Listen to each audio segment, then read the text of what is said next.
ana hekima. Na mshukuru Mungu anayotupa, raisi anapenda nchi lake. Na mshukuru Mungu anayotupa, raisi anapenda Kongo isonge mbele. Felix yo yo yo, Felix Felix Felix Chilombo yo yo yo, Felix yo yo yo yo yo yo yo yo. Voilà, bonjour amis téléspectateurs de CSTV, vous tous qui nous suivez de partout. Ouabino Molobeli maître donnant na évangile selon mon moto. Je suis là pour vous servir, comme j'ai toujours dit, Naza Mokitsimite Mayabama na ba Congolais ba Sakabango.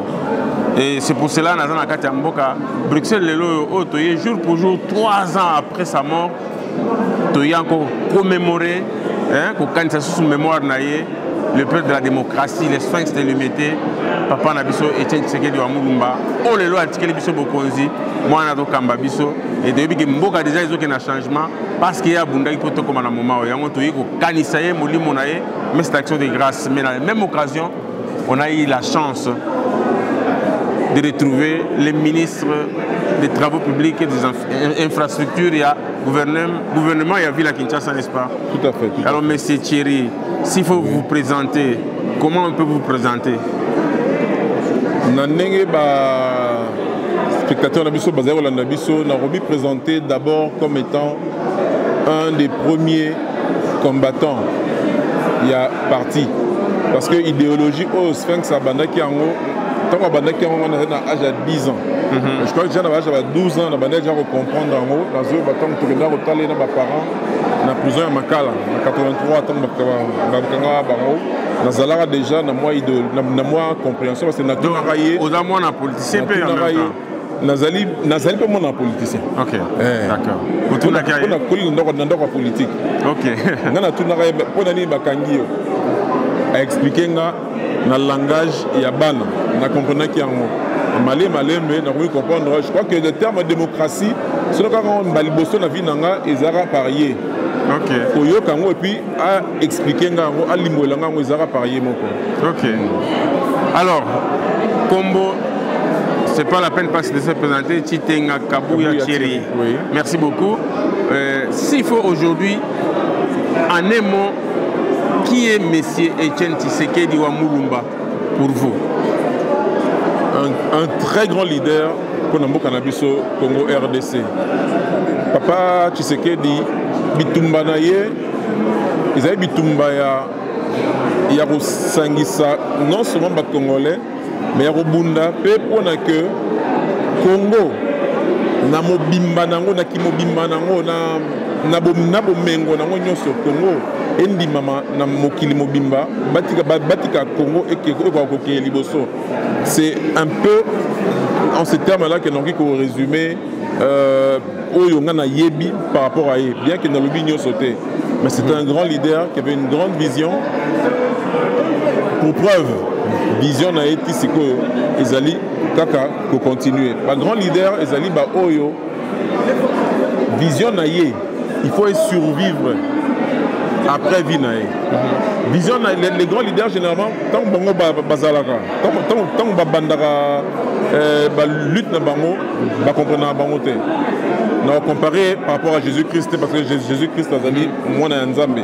Mais on va comparer les na Gandhi na Nelson Mandela, Nani Martin, Nani les États-Unis, le noir là, Martin Luther King, Fidel Castro. Fidel Castro, oui, c'est vrai. Azena vision naie, et survivre pour les cas durer, il y a vie naie. Donc c'est vraiment un leader. Est-ce que vous regrettez son absence? Est-ce qu'il a laissé un vide? Physiquement, oui. Dans mon cœur, il a laissé un vide physiquement parce que Nazala qui m'a approché, moi mingi. Et pour le Congo en général. Mais pour le Congo en général, il avait tout dit. Il nous a tout dit. Il nous a tout légué. Missionnaire ce que photo, tout va comprendre vision naïe. En application. Donc il a laissé un héritage. Il a un code mobimba. Pays sur le bord, la réunion sur les anarats à Bouko. Yozorara, Tangango, Salela. D'abord le peuple. D'abord le peuple. Voilà. Non, le peuple d'abord. Le peuple d'abord le peuple. Voilà. Ok. Merci beaucoup. Je tiens à vous rappeler, pour ceux qui viennent nous joindre, nous sommes avec les ministres des Travaux publics et des infrastructures. Il y a le gouvernement à Kinshasa ici, sauf des moutons. Et combien d'embouteillages, je pense que comme saut des moutons, Kinshasa c'est comme une poubelle solo, tu évites de kende rapi. Donc quand tu joues moko, tu me tout naïe. Pour me tout le monde bolingara, yangoana. Ils allaient vendre sur le moto na moto, tabou ils ont raté. Mais c'est les ministres. Yo comme yana bo comme na pouvoir. Les salasos de moutons bandai qui toko boye bo liembongo et freiner. D'ailleurs, si vous n'êtes pas au courant, hier Oya Masina babouki yango bagé fungula bango moko. Qu'est-ce qui s'est passé que Boyede, chef de l'État, était Bozawana en tant que ministre à Kinshasa, sur des moutons, Kao na Kao. Pourquoi vous avez dit dans la Batubala, dans CSTV? Sur des moutons, à Kao. Les Alina. Mais ça, Kao, Babouki a Massina, le peuple a fait la bango. C'est normal. Ils ont droit à bango. Et vous mettez mingi, tu commis qu'au vivre. Et puis, et là, on a des expressions populaires, il y a liberté, il y a la démocratie dans le cannabis. Et vous êtes content en tant que ministre à titre? Il n'a pas d'abord pour exprimer le sous-sunanu par rapport au lobby. Voilà, la population qui est au Bouka, Batol, tout ça. Il y a Ndimi, qui n'est pas à Mobutu. La population a ma coquille au Kende. Ou bien tant Kabila. Ou bien tant Tango Yaba, Tenanata Comodé. Tango Bao Baleki. Parce que la population, après la liberté, on a ça là. Oh, les sénateurs à vie. Nandimi parce que dans la salle à Bibeko, il y a Mboka. Voilà. Par rapport à la saut de mouton, les sauts de mouton, d'abord, ils allaient dans le cadre d'un programme intermédiaire. Il y a chef de l'État. Tout le monde qui, tant que le président Zaki élu, a investi en janvier, il y a l'année passée, pour avoir retiré le gouvernement, ils ont moins de temps. Mais tout le temps, on a bon côté parce que le fallait tourner, il fallait acheter une application, programme, il y a un programme intermédiaire. Il y a la présidence de la République. Mais, et là, on me souvient, on va pas dire ça. Bon, expliquer peut-être que besoin qui information té mais non bah qui besoin qui information parce que na Londres tant que mon connaissant quand allait kuna a expliqué le moko ou bien à l'obéler le moko mais bien peut-être on est beaucoup côté comme na bozinoté c'est que nous avons des engagements financiers qui font que bah dépenses mine à l'État et connaître mois retard, mois frein. Le chef de l'État a parlé des financements qui devaient venir de la Banque mondiale et du Fonds monétaire international. Boyebi, qui est dans la reprise, il y a des relations avec Bisso, il y a des institutions qui sont mais pour la relation avec les conditions, les conditions que biso na Congo, le gouvernement congolais a réduire train de vie à l'État. C'est-à-dire quoi? Ma dépense à l'État est de manière exagérée. En disant que budget, vous avez voté en 2019, pendant 2019, ils ont déjà un dépassement de plus de 434 milliards de francs congolais. Ce qui veut dire que dans le mois d'août, tant qu'on a service, il y a le chef de l'État qui a payé l'information, non, il faudrait tout équilibrer ma camuto bandé ni toro sala. Mais la dépense à l'État, 4 ans dans la montée. Pour ce que 4 ans dans la montée, c'est-à-dire que les policiers vont foutre maté, les soldats vont foutre maté, les médecins, les kissi vont foutre maté, les fonctionnaires de manière générale vont foutre maté, les services à l'État et vont fonctionner pour les sauter. Donc, tu as 4 ans bon côté. Parce que tu as 4 années budgétaires, 4 exercices budgétaires il y a 2019. Qu'est-ce que ces institutions-là, il y a 200 milliards de francs congolais. Faites quand même un dépassement. Parce que dans l'Union, on est beaucoup 1000 milliards. Mais, tu as 200 milliards, tu as l'attitude on a. Il y a 200 milliards de francs congolais ici sous-soutés. On devait s'arrêter à 634 milliards de francs congolais. Tant que tu bandi, pour ça la condition on a et ça c'est la première fois dans l'histoire de notre pays. La dotation à la présidence de la République, presque de moitié. Ils ont de 53 milliards de francs congolais chaque mois. Et qui dans la trentaine, je crois 31 ou 32 milliards de francs congolais. Peut-être manque de précision. Et qui de presque de moitié.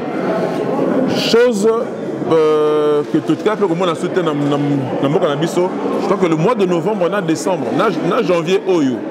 Bon, là qui directeur de cabinet Caméra Loué comme un top Congo a dit que ça fait 3 mois Tozozoa la dotation il y a présidence T. Tout ça pourquoi dans souci il y a que réduire la dépense il y a l'État. Oui mais c'est dans vrai. Ce souci là. Nazo zonga siko likambuya so de mouton. C'est vrai so de mouton c'est qui dans programme intermédiaire il y a chef de l'État ba puiser kimbongo.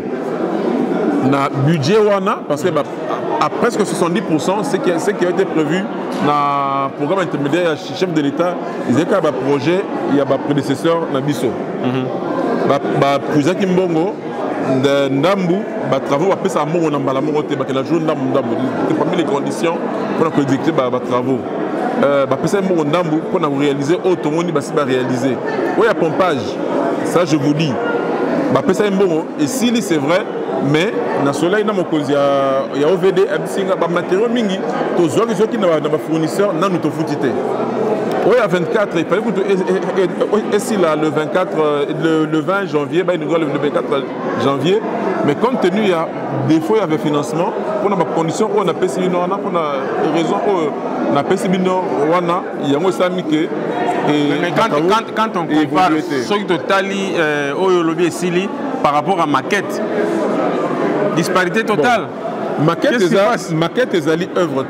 Mais tout le monde a un rapport à la maquette, en tout cas, il m'a presque au moins 90%. Mais le chef de l'État a inauguré, mais le modèle n'a condition ni. Le chef de l'État a inauguré. La condition est qui remplie. Techniquement parlant, la condition est qui remplie.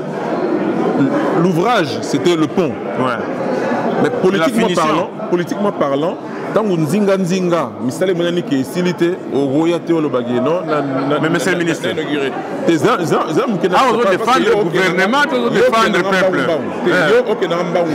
Le peuple il faut haïr, il faut comprendre. Moi je dis ceci. On doit défendre le peuple et le gouvernement. On doit défendre le peuple et défendre le gouvernement. Il y a peuple. Il y a peuple, oui. Mais parfois, vous n'aurez pas le gouvernement. Mais parfois, vous n'aurez pas le gouvernement. Comme l'a dit, le gouvernement. Par rapport à Basso de Mouton, je dis simplement que chef de l'État à l'Obaki, dans le cas de la reprise de la relation avec la Banque mondiale, la FMI fait peut-être, je crois, 364 millions de dollars. La Banque mondiale fait peut-être 1,5 milliard de dollars. Ce qui te remplit la condition, tu vas bailler dans le mais chef de l'État, mais tu comprends, le chef de l'État à lobby, tu vas critiquer quand vous voyez mon bambon et zobima. Mais à lobby, je crois, si je ne me trompe pas, si pas à Paris, à Belgique, à lobby, que tu vas voir mingi. Mais si on a ça, il dépense à 500 et qu'on a 1 milliard, où est le mal? Si le bambon va faire ça, va faire ça autant, va faire ça autant. Et qu'il y a l'État pour dans le cadre du budget où il n'y a pas de choses. Tant que vous avez lobby dans le pays, aide, il y a bouillie. Il y a d'abord souvent il y a engagement. Les donateurs wana, les pèsera malobala bango, parole d'honneur na bango, bon biso trop pèsa yo autant. Mais si dans la faisabilité, l'exécution, il faut pas de belles alates. Que non bon, biso partir à janvier trop pèsa autant. Parce que chef d'État c'est ça voyage en au cours il y a année passée. À ça c'est demande au cours il y a année passée. Baton basé dans moment on va poche dans bon raboté ba misi bonsoir. Non, ils ont la bonté. Mais c'est le peuple a ndenge nini makambo sala ma procédé nini bilo Congo et ça les maka. Tout coûter na on a mai, na juin, na juillet, na novembre, c'est bon OK, on peut sur 5 milliards. Mais à partir de janvier, à partir de mars, il y a l'année prochaine. Parce qu'il y a tout un mécanisme et Salamara, étude de Senghel Salama, financier, expert financier, technicien financier, c'est là. On a déterminer montant, projet, la modalité, il y a financement. Il y a un Senghel Bino Palisango, la population. Mais le bel le comportement ministre de la Finance, parce que même le chef de l'État, à se plaindre de plein d'ango. Il est bon. Il est bon. Le ministre des Finances est bon. Mes réactions à chef de l'État n'a dédossé des chambres concernant le ministre des Finances. Albert Mabeta. Albert Mabeta, il lui fait confiance. Mais moi, je suis fondé pour vous le dire. Mais ce qui se passe actuellement par rapport au gouvernement précédent, tout ce qu'il y a plainte à la ministre des Finances. Mais comment il y a bloqué Bambongo? Mais plainte ça, Mandénini, ceux qui chida, Yom Talikolo, au ministre des Finances, administre la Bala. On se plaindre. On se plaindre. Tout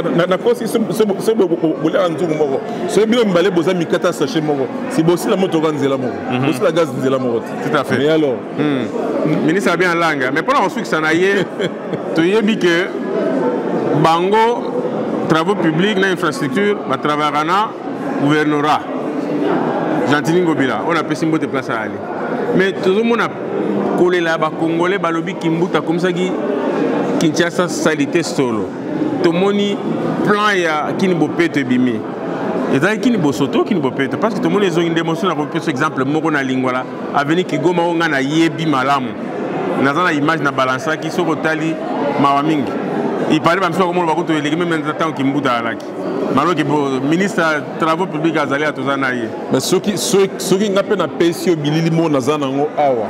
Au curage asuka avant excellence Gentili Ngobila gouverneur qui ça à côté en fonction curage asuka c'est ça la mara il y a 7 8 ans. On dit mangai si tout le monde moni ba travail ba il y a ba curage c'est ça la makia. Surtout ça la ngoté et les gars andeni avenue Willery tuna kene tuna kuna na Kisasa tuna soki Willery na niveau ya Wenzaka Lufungola soki ma etonda rasus. Donc c'est-à-dire que bozo sala bobongi so akala ya sikebotami na pesa exemple kasi nga ya nga pena zone Kigoma ezala ba malamu le ba côté monsieur ya obeba ngapela tangelo ya musikata bobongi si ya Willery pour Kigoma ebeba. Sikoyo qu'est-ce qui s'est passé na likambu ya salubrité depuis le gouvernement Matata et le prédécesseur Nabiso va continuer la politique on a et refinancer la ONG pour prêter dans la ville.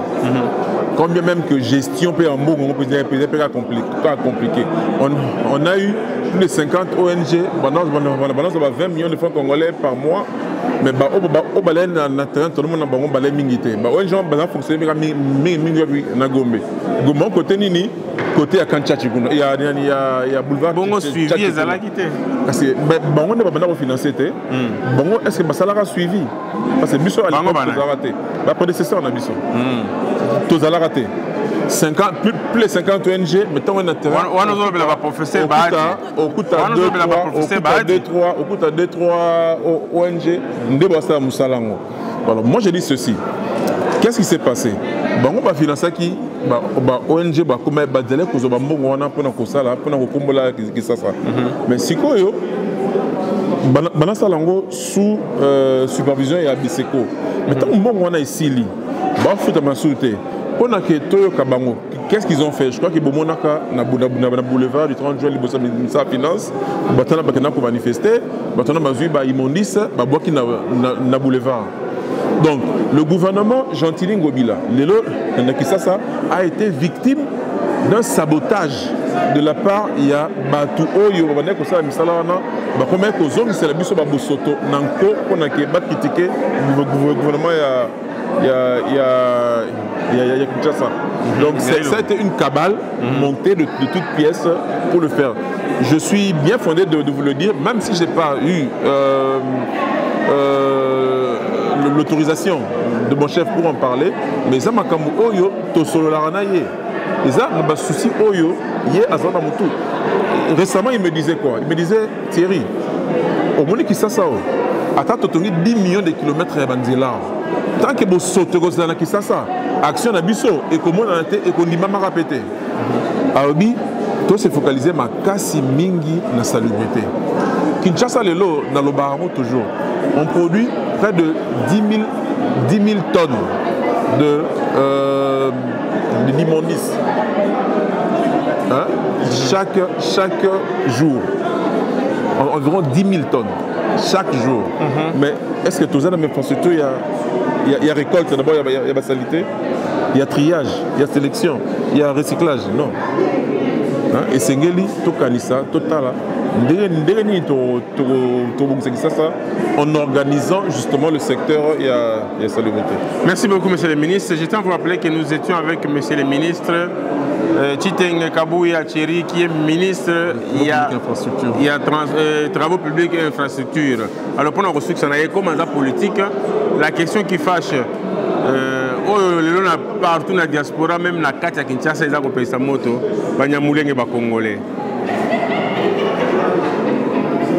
Histoire en mot, la réponse est belée. La réponse est belée dans l'histoire. Il y a Congo. Yo yebi. Tant où bandero na biso babandi biso guerre. Balobarani. Baba Congolais. Si Toboya est le roi. Toboya le nom. Kabila le père, Laurent Désiré. Azé biso Rwandais. Toboya est le roi. À ce moment, tout ça, tu as bango na Sun City. N'est-ce pas? Ouais. Donc, tu as na Sun City, pendant na Lusaka, d'accord à Lusaka. D'accord à Lusaka est résumé, en résumé, et renvoyé na Sun City, parce qu'il fallait organiser un dialogue inter-congolais. Mais tant que lobby, dialogue inter-congolais, c'est dialogue entre les Congolais. Mais dialogue inter-congolais, bozui, ba chinois, bohena bango. C'est-à-dire que ba chinois, ba komi, ba congolais. Donc, ba nyamolenge ba ye. T'es grave, ba chinois.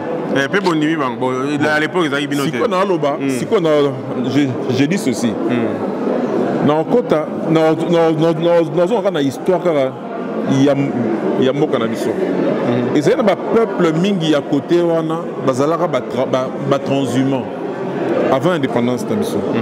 Mais tant que en 1960, au 30 juin, il y a l'indépendance. Avant le 30 juin, tant que la constitution, il y a les Botswana. Qu'est-ce qu'il avait été dit?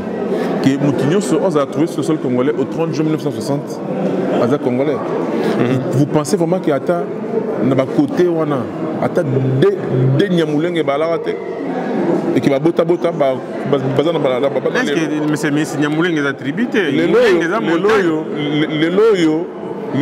non, attendez. Les loyaux, Naran, il y a des soldats qui sont à FRDC. Bozolo Baketo, on a Rwandais.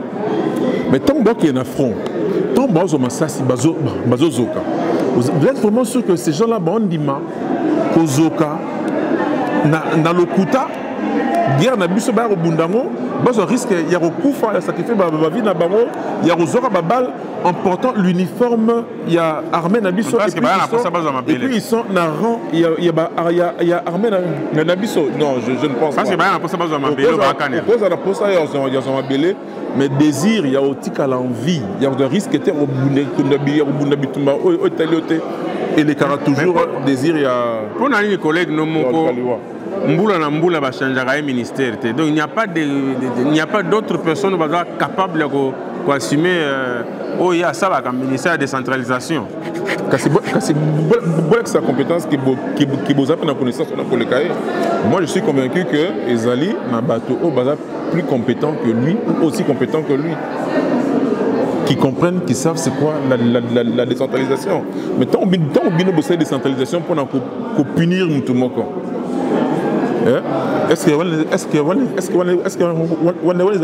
des décentralisations? On ne décentralise pas pour tuer, on décentralise pour améliorer.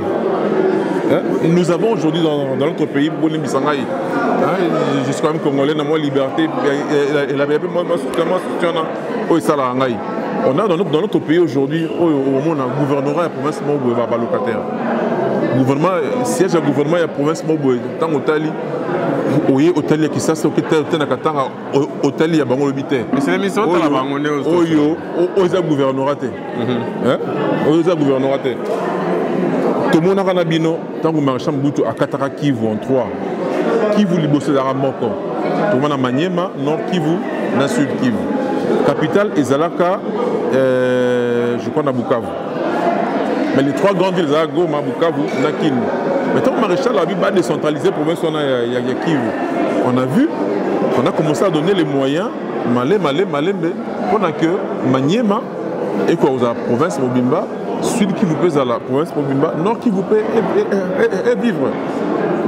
Alors, monsieur le ministre, dernier mot, comme on a su qu'à l'émission, nous avons un peuple congolais, Kinois surtout, pour vivre le quotidien, ma camboute de Kawana.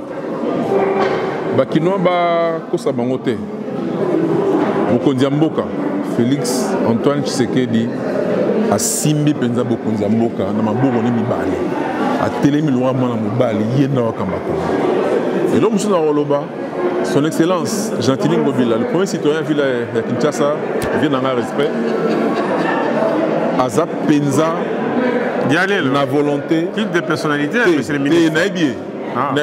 Non, c'est un culte de personnalité. Nabi vient dans un Zayamona Mouké, na Salongo. Maître John, Mbote place aux Alpes. Nabi vient dans un Zayamona Mouké, na Salongo. Ngana Mona vient dans un Kampa. Nous allons comme Mboka, nous allons comme via quartier. Na lobby, na yebi viewana depuis Boupeti nanga. Nous allons comme Mboka, nous allons comme via quartier. Parce que les Kamboka te, les Kamboka viewana Congo, qui ça a rolonga. Voilà. Moi, malheureusement, ce qu'on a peuple, nous allons continuer au Loba. La population a 5 ans, pas moi vigilance. La population a 5 vigilance et à ma casse. Ils ont battu Oyo, Basimbaki, Mboka, un groupe, Bango sauté. Il y a un groupe, Balinté Maramou, et Chapé Bango, Balinga, Bazonga, Nanega désordre. Tofungola Miso, Ndoki, Azonga, Nambokate. Ce qui est Ndeko, mais Ndokite. Merci beaucoup, Zalaki, ministre. Il y a travaux publics, infrastructures, il y a gouvernorat, pardon, le gouvernement à Ville Kinshasa, monsieur Chitenga Kabuya Thierry. Tout à l'heure, il y a un micro, il y a CSTV et par Abino Maître Dona, il y a Evangeliste de moto la moto. Qu'est-ce que ça vous dit? Je ne sais pas, au revoir et à la prochaine. Ciao, ciao. Namushukuru Mungu anayotupa, raisi anapenda nchi lake. Namushukuru Mungu anayotupa, raisi anapenda Kongo isonge mbele. Félix, yo yo yo, Félix, Félix, Félix, Chilombo yo yo yo, Félix, yo yo yo yo yo yo yo yo